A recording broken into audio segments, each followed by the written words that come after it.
Oh man, today we're covering a truly special group. This pair ruled the 70s and early 80s with 10 top 5 hits, 18 of those made the top 20, and 15 of them went to #1 on the AC charts. And we're going to cover as many as we can today, tracing the evolution of their incredible career. We've got some amazing behind-the-scenes song stories to go with this one. How about the song that a band member saw performed on late night TV? But he had no idea what it was called. But he knew his lead singer could do it a lot better, and it was a smash. Or the track that this same band member was so sure would bomb on the charts, he actually bet his recording engineer $1,000 it would flop. See who won that bet. And how about the song that the lead singer hated with a fiery passion?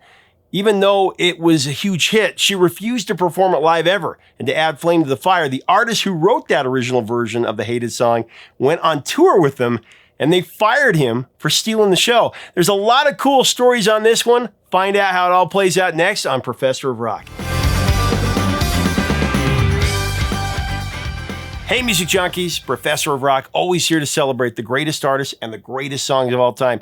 You know, if you remember this,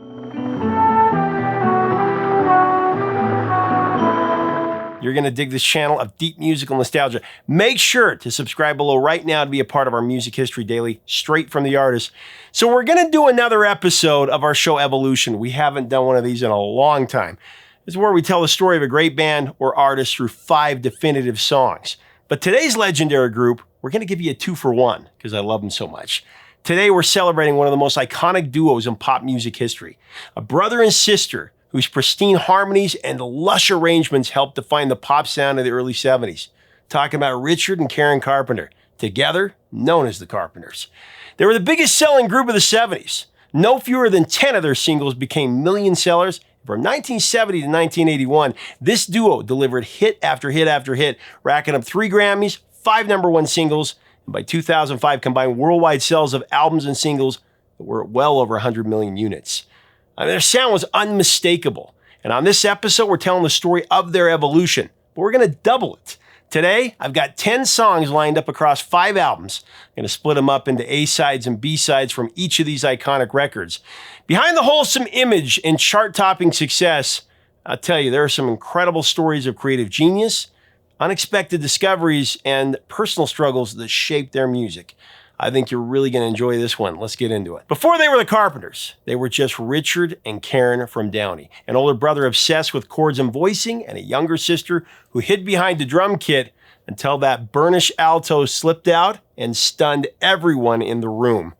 Everyone in the world, really. So Richard formed the jazz-leaning Richard Carpenter trio in the mid-60s with Karen on drums and Wes Jacobs on bass/tuba, winning a Hollywood Bowl battle of the bands and sharpening his arranger's instincts, while Karen learned to swing and lock a pocket. At Cal State Long Beach, Richard linked up with lyricist John Bettis, and the siblings moonlighted in a band called Spectrum, a harmony-first outfit that foreshadowed their sound.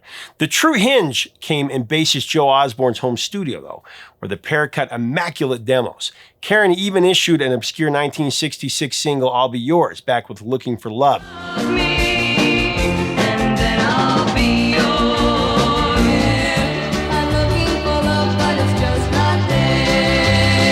Those tapes, along with the undeniable gravity of Karen's voice, reached Herb Alpert, who signed them to A&M in 1969.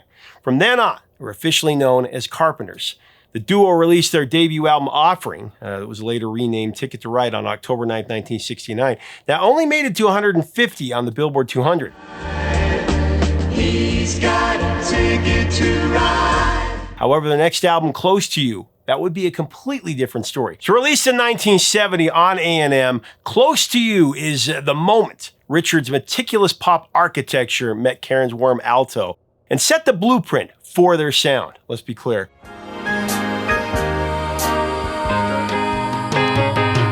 Produced by Jack Dougherty with arrangements by Richard himself, the album reached #2 on the Billboard 200 and went multi-platinum over time. It established the Carpenters as the premier soft pop act of the new decade for sure.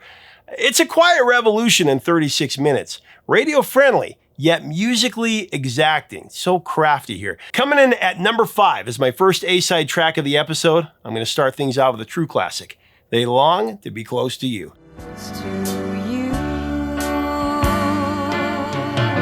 This was actually released as a lead single off the album, and it was the Carpenters' breakthrough hit. They Long to Be Close to You was actually written clear back in 1963 by the legendary Burt Bacharach and Hal David. However, it languished for years among various artists. Actor Richard Chamberlain, he recorded a version in the 60s. That went nowhere. Dionne Warwick also attempted it. Not much fanfare there. Close to you. On the day that you... Enter Herb Alpert, the trumpeter and co-owner of A&M Records. Bacharach had heard the Carpenters version of Ticket to Ride not long after its release and mentioned to A&M's Jerry Moss that he liked it. This led to the Carpenters being asked to arrange a medley of Bacharach tunes and to open a benefit show at the Rice Davis Clinic on February 26, 1970. Now, during that time, Herb Alpert asked Richard if he was familiar with the little-known Bacharach David song called They Long to Be Close to You. Richard wasn't. He'd never heard it. Herb gave him the lead sheet telling him, I want you to do anything you'd like with this. Now, crucially, Herb said that he had a recording of the song, but he did not want Richard to hear it until after he did his version because he didn't want anything to influence that arrangement. Richard suddenly had in his hands a beautiful Bacharach David composition with complete freedom to produce it however he saw fit. Just like me, they long to be. Now, prior to its release on May 15, 1970, Herb asked them how they thought the recording would go over. Richard remembered answering it either hit number one or be a complete stiff. No in between there. Richard was exactly right. When They Long to Be Close to You hit the airwaves that summer, it exploded. And decided to create a dream come true. Karen reportedly heard it on the car radio for the first time while driving, and she had to pull over. She was so overwhelmed hearing her voice coming out of those speakers. The second the listeners heard her first line, "Why do birds suddenly appear?" It was just magic. No female could ever come close to that sweet contralto voice. Why do birds suddenly appear? The song shot to number one for 4 weeks, earned him 2 Grammy Awards in 1971. Richard later said the release of Close to You marked the turning point in our career.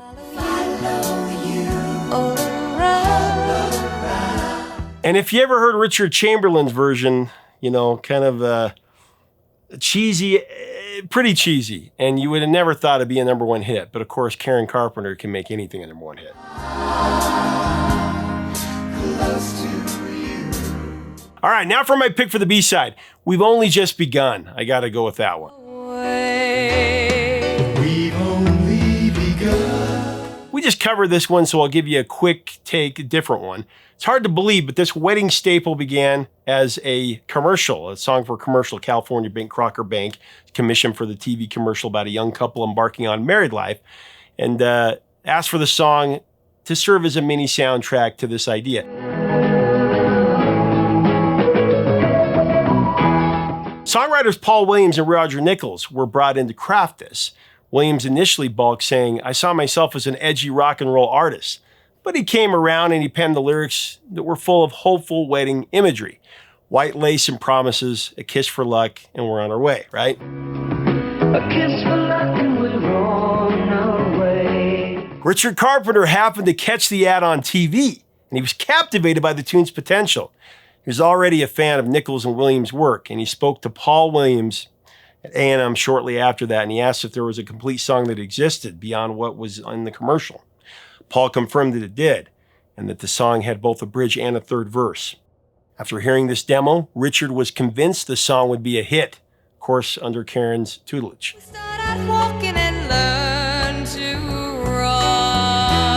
Carpenter's recorded We've Only Just Begun in mid-1970, as Williams joked, and Agata DeVita was the rage, so to come along with something so schmaltzy, that was a risk. But Richard had a gut feeling about the song's universal appeal.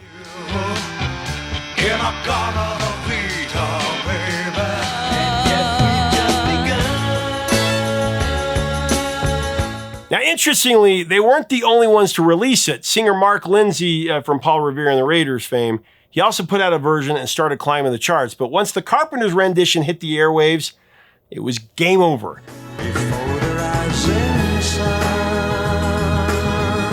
The single was released in August of 1970, and it reached number 2 in the Hot 100 and went to number 1 on the AC chart.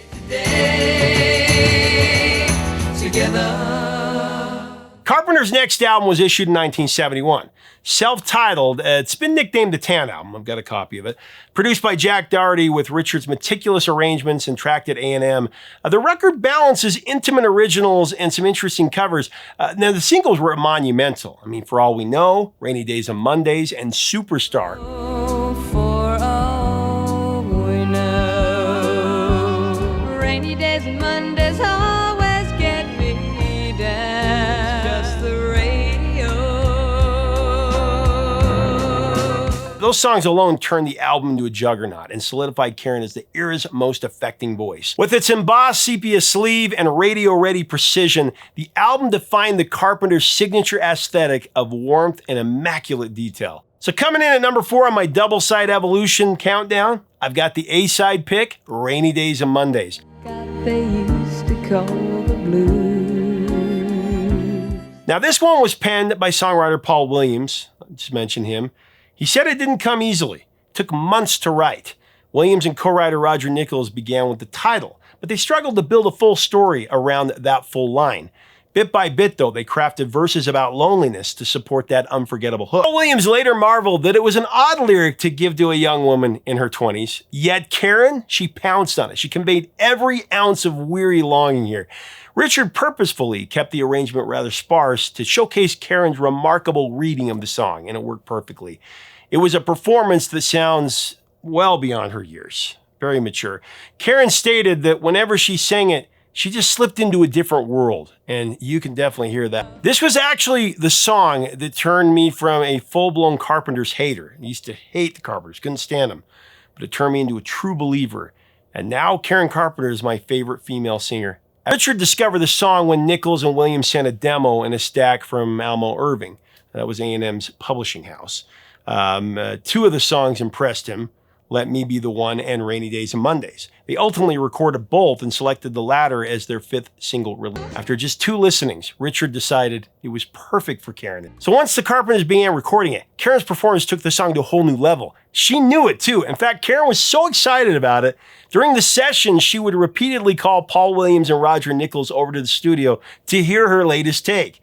Williams recalled he and Nichols would run down the stairs and race across the lot to listen. Karen's rich, empathetic voice added depths of emotion that even the writers hadn't imagined when they put it together. Said Williams, and I quote, "When Karen sang it, the world responded to that emotion. She was just so special." For the Carpenters album B-side on this one, our number 4 pick, I gotta go with Superstar.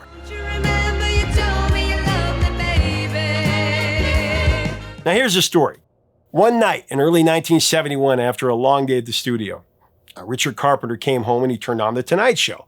Karen had already gone to bed, but Richard stayed up. Now, host Johnny Carson was championing a relatively unknown performer at that point named Bette Midler. Richard went on to say, and I quote, "One of the songs that she sang was Superstar. It was quite a bit different than what my arrangement turned out to be on that one, but I knew it could be a hit." Said you'd be coming back this way again, baby. I was once told a story, actually, of someone that I interviewed who worked with the Carpenters, that when Richard heard Bette Midler sing it, he thought, wait till Karen gets a hold of that one. It's going to be a smash. But at that point, Richard didn't even know the song's title.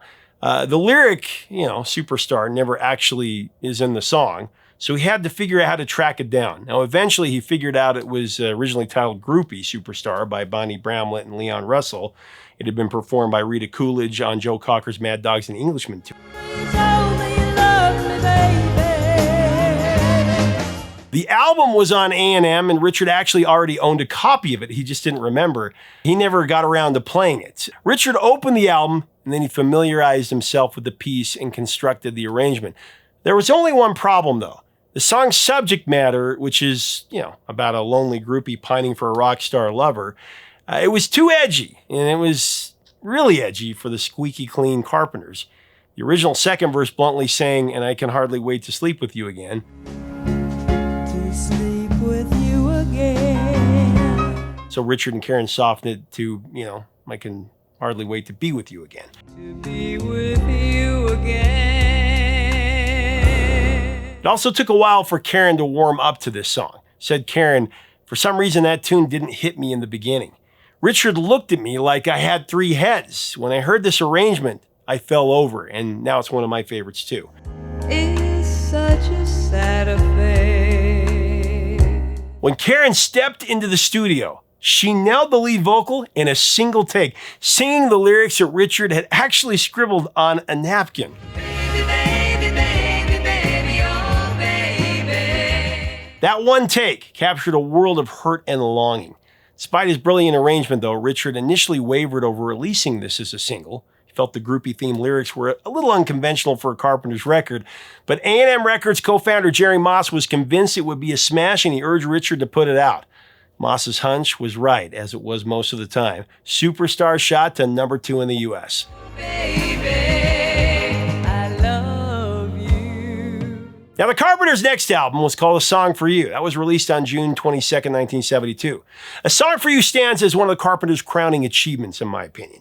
Richard called it their finest album. After being pressed for time while making their previous album, Richard made sure that enough time was set aside for the successor, and it definitely shows here. I mean, the album moves effortlessly from the title track's intimate balladry to the upbeat charm of Top of the World, always loved that one, to the melancholy depths of Hurting Each Other. What a great song. Now and I'm singing this song for you.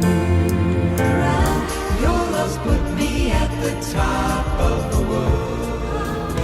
Hurting each other, we go on. It produced multiple hit singles and showcased the duo at the height of their creative powers. Every arrangement feels carefully considered here, every vocal perfectly layered.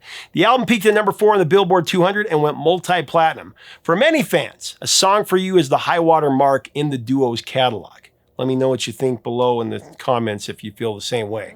And I was singing this song for you. All right, so coming in at number 3 on our Evolution 2-sider, I've got Goodbye to Love as our A-side. Known I'd say goodbye to love. The genesis of Goodbye to Love came to Richard Carpenter in a really unusual way. He was watching a Bing Crosby film from 1940.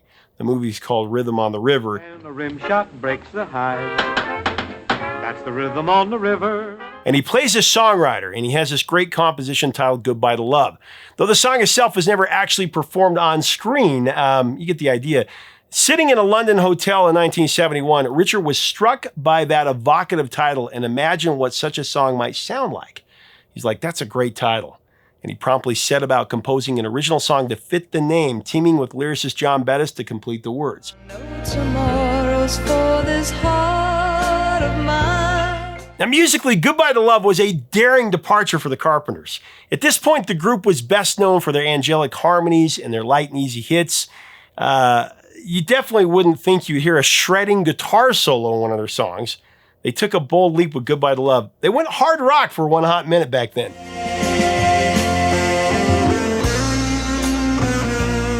But it was a major departure from their usual sound, like I said, and their fans were not happy. They got a lot of hate mail from it. They were actually accused of selling out.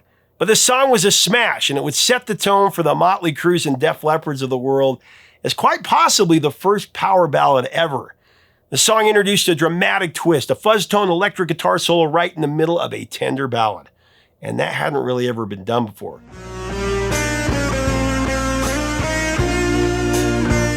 Richard Carpenter truly had a vision for this song. It was a vision, though, that startled even his studio team. He wanted a raging rock-style guitar lead to elevate the emotional climax here. Adding a distorted guitar was virtually unheard of in a melodic pop ballad at the time. In effect, Goodbye to Love became the first true power ballad, like I said. It achieved the vision he was looking for.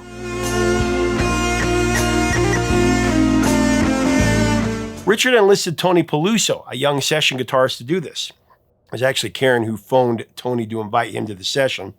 First, he thought that someone was pranking him. He didn't think this was real. When Tony arrived at the studio, he initially tried playing a gentle, soft, and easy melody there. But Richard stopped him and famously urged Tony to just let loose. No. Play the melody for 5 bars and then burn it up.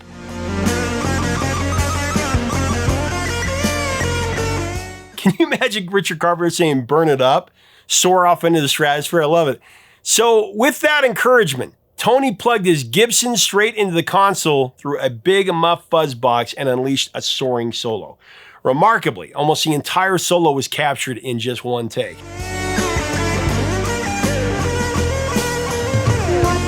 In all my research, I believe this is the first power ballad. I got in big trouble for playing this on my radio show. They're like, you can't play the Carpenters on a classic rock radio show? Pretty funny. Again, the fans hated it too. Carpenters fans were furious. They thought they'd sold out. This is funny.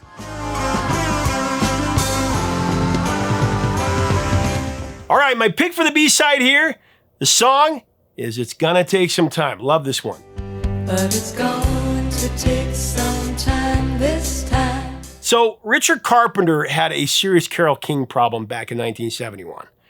Not the bad kind, though. See, Carole King's monumentally successful album Tapestry was literally blocking the Carpenters from climbing higher in the charts. It was blocking everybody.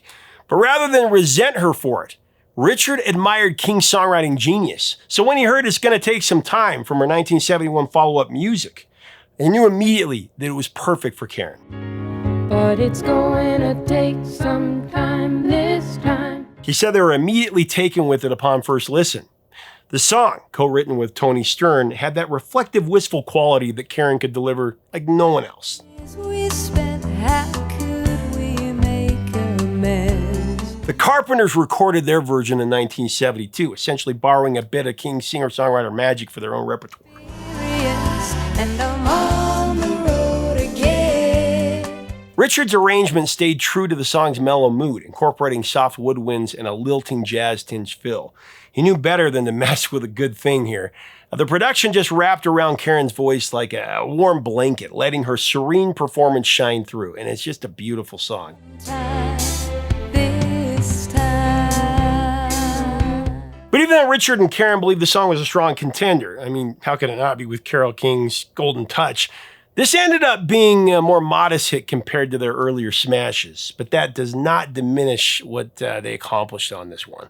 Karen's tender delivery gave the tune a charm all its own, transforming King's original into something distinctly Carpenters-esque. What makes this track special, truly special, is how it represents the Carpenters paying tribute to a contemporary that they genuinely admired. They weren't just covering a hit here. They were putting their own smooth stamp on King's work. It's gonna take some time this time. And check this out. Carole King later expressed appreciation for their interpretation, pleased that her song reached a wider pop audience through Karen's incomparable voice. It was a mutual respect between two acts at the top of their game for sure. Though I'll take Karen. This time. Okay, so the time approached for the Carpenters to record their fifth album, and Karen and Richard were short on time. They were spending a lot of time on the road, and Richard especially was not happy about this. He believed that the Carpenters were first and foremost a record act. He thought that management should have placed more importance on recording and not on touring. As the limited time they had to record the album approached, Richard realized they had only enough material to complete one side of an LP. So the duo decided to make their new material side one, or the now side, and then side two was the then side. They created an oldies medley, beginning with their original cut Yesterday Once More. The medley included familiar favorites like Fun Fun Fun, To Do Ron Ron, and One Fine Day. I know it's the end of the world. And the side finished off with a reprise of Yesterday Once More, which is going to be my A-side pick for Now and Then at number 2. Yesterday once more. Richard and Karen Carpenter were psyched about the 50s and 60s comeback that they were hearing on the radio at that time. Both siblings were huge fans of early rock and roll and doo-wop. These songs were the soundtracks of their childhood. Johnny Angel, how I love him. Said Richard about it, and I quote, "The oldies were enjoying a resurgence in popularity during the early 70s, much to Karen's and my delight. I thought it would be nice to write a song about this and use the piece to bookend the oldies medley that we were planning to record for the second side of our first album release for 1973, Now and Then." Richard and lyricist John Bettis wrote the homage to this nostalgia phenomenon, and I love it. Happy times and not so long ago. Yesterday Once More, that was a loving ode to the power of music memories, and it's our number 2 pick on our double-sided Evolution Countdown as my A-side. Just like before. So in Yesterday Once More, Karen sings about hearing an old favorite on the radio and instantly is transported to the happiness that it used to bring. We all feel that way whenever we hear an oldie but a goodie. All the songs I love so well. This meta concept, song about songs, that was relatively unique in pop at this time. Though it wouldn't be long before Boston perfected this concept in their nostalgic rock hit More Than a Feeling.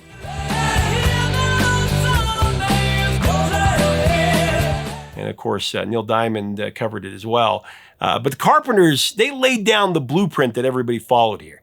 Yesterday Once More holds a special place in Richard Carpenter's heart as well. He has said in interviews that this song is his personal favorite among all the originals that he and Bettis wrote. It can really make me cry. That's really high praise considering they wrote a lot of hits together. And in the recording studio, Karen became her own harmony group. She recorded all her own backing vocals, painstakingly overdubbing herself to create a rich background chorus of Karen's.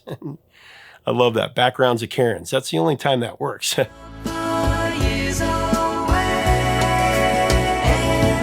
can especially hear this in the famous humming intro and the sha-la-la refrains, where her voice echoes in layers. This symbolically reinforces the song's theme, Karen harmonizing with the voices of her past, essentially duetting with musical memories.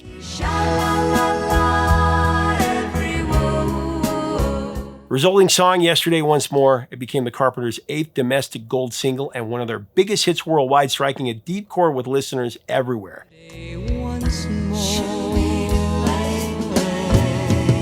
So what about my B-side for now and then?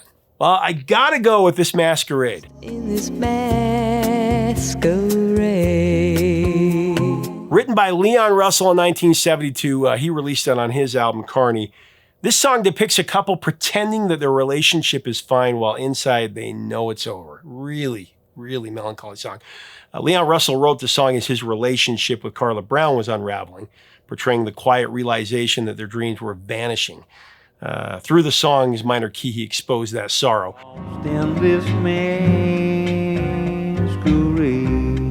Actually, Richard Carpenter later heard rumors that Russell wrote the song with the Carpenters in mind. This theory has though been called baloney, but Richard has admitted the song was perfect for them. Now, whether or not Russell intended it for them, the lyrics about maintaining a cheerful facade resonate with the siblings' own polished public image and private turmoil. This lonely game we play. There's a lot, very deep layers to this song. The recording features jazzy chord changes, Bob Messenger's flute, and Richard's piano interplay. Critics compared it to cocktail jazz, with Karen's pensive delivery fitting the theme of confused relationships. But hey, even if they were right, Karen Carpenter could make cocktail jazz sound like the Fifth Symphony. But the words got in the way. Now, because it ran over 4 minutes, this Masquerade was never issued as an A-side. Nonetheless, it became a fan favorite and is considered one of the duo's most sophisticated recordings. How hard I try. Though they didn't release the Masquerade as a single, they did include it as the B-side to Please Mr. Postman from their Horizons album. George Benson later turned it into a Grammy-winning hit in 1976, but the Carpenters' earlier version, it's grown in stature over the years, and I think it's a definitive version myself. Home to me, Mr. Postman.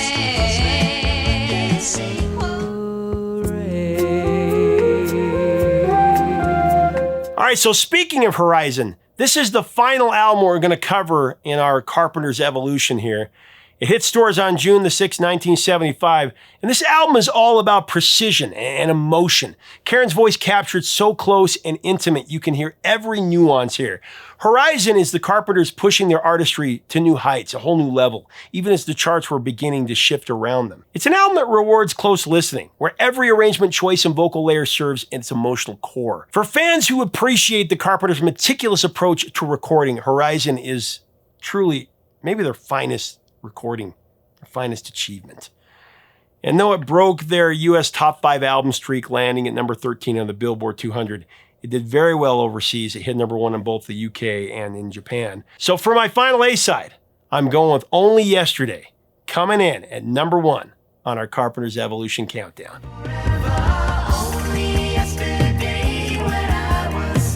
Only Yesterday was released in 1975. It was a significant hit. It peaked at number 4 on the Billboard Hot 100 and number 1 on the AC charts.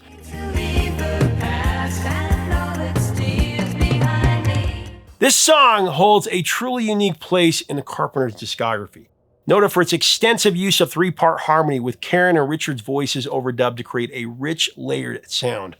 The recording featured legendary session musician Jim Gordon on drums and Bob Messenger on tenor saxophone. Only Yesterday definitely has all the hallmarks of a Carpenters classic. Only yesterday. Even so, get this, Richard Carpenter didn't think it would be a hit. In fact, he was so convinced Only Yesterday would flop completely, he bet the recording engineer, Roger Young, $1,000 that it would not be a hit. He bet against himself. $1,000. It turned out to be a foolhardy wager. Never bet against the Carpenters, even if you're one of them. Karen's voice, she's going to kill it every time. Not surprisingly, when Only Yesterday climbed into the top 10, Richard had to pay up. Found my home here in your arms. Beyond the bet, though, Only Yesterday holds a bittersweet place in Carpenter's history. While the duo would continue to have AC hits, Only Yesterday was their final top 10 single on the Billboard Hot 100. They would still score a number of top 40 hits, but their days of absolute pop chart dominance had come to an end at that point. When I hold you, baby, baby, feels like baby. Still, the song's commercial success stands as a testament to the Carpenters' ability to create timeless music, even when they doubted themselves. The rich harmonies, expert musicianship, and Karen's unmistakable voice combined to create a hit that they did not see coming. I threw my sadness away. And you have to wonder, how many more hits would they have had if Karen Carpenter had lived? And had she not turned down 2 of the biggest songs of Michael Jackson's career? Yeah, Rock With You and Off the Wall. Songwriter Rod Temperton offered both to Karen Carpenter, but she rejected them because she thought they were too funky for her taste. Rock with you all night. If you live it off the wall. All right, we're down to our final song in the Evolution episode, and my number 1 pick as the B-side is a classic. It's a cover of Neal Sedaka's Solitaire. And solitaire's the only game in town. Sendaka and lyricist Phil Cody wrote this one a few years earlier in 1972. It's a melancholy storyline likening a lonely man to a card player practicing solitaire. Every road that takes him down. Every road that takes him down. By 1975, Neal had an unlikely connection to the Carpenters. He was their opening act on a world tour. He was making a big comeback. But while on tour, things went sideways. According to Ray Coleman's biography, The Carpenters, The Untold Story, the Carpenters' manager fired Sendaka at Richard's request because Neal Sendaka was receiving wild ovations and had introduced star singer Tom Jones as a guest. In response, Sendaka publicly announced his dismissal, creating a media backlash that painted the Carpenters as, petty. The press claimed that the siblings fired Sendaka because he was becoming more popular. Now, Richard has always denied firing him for stealing the show. But whatever his reasons, the damage was done. This drama colored the recording of Solitaire. Richard admired the composition, but was initially unsure it suited Karen. After hearing her sing it, he called it one of her greatest performances, which it is. Lonely man. Karen Carpenter never liked Solitaire. In a fan Q&A, Richard said that Karen never explained why she disliked it, but she never performed it live. That said, a lot of fans consider it among her finest vocal achievements, including me. Solitaire's the only game in town. Released as the 3rd single from Horizon, Solitaire peaked at number 17 on the Billboard Hot 100. And it's just truly a poignant and mysterious entry in their catalog. This is what Neal Sendaka told me about it. And the Carpenters, of course, took it to number 18, the pop charts. But a lot of people, many Carpenters fans, consider that to be Karen's best vocal. Well, that contralto voice. Solitaire. I know. I opened for the Carpenters, you know that story. Yeah. And Richard Carpenter fired me because I got a standing ovation every night. That's an old story. Yeah, I love it. But that went number 1 AC as well for the Carpenters. But the reason her voice sounded so great is because of the magic of the song, the lyrics, the melancholy. When you write a song that touches people like that, it's like they can put their own spin on it, but it has that feeling still inside of it. The vocalist has to feel it, has to get it. I have a theory. The thing that makes hits are the marriage of words, music, and vocal. If that vocalist really gets into that lyric and melody, that combination makes it a number one. Ah, just a beautiful song. And Karen, her voice on it, I don't know how she could have hated this song because it just drips with melancholy and feeling. It's just one of my favorites by them. It's one that I go to a lot in my life. Goes on around him every way. Well, there you have it. That's my Carpenters Evolution. 10 picks, A-side and B-side from those 5 distinctive albums. What do you think? What are your memories of Karen Carpenter, of the Carpenters, or Richard Carpenter? What are your favorite songs? What do you think are their definitive songs? Let's have a great discussion and honor this incredible group. Man, just amazing. If you like our content, we invite you to subscribe. We'd love to have you as part of our community. Until next time, 3 chords and the truth, my friends.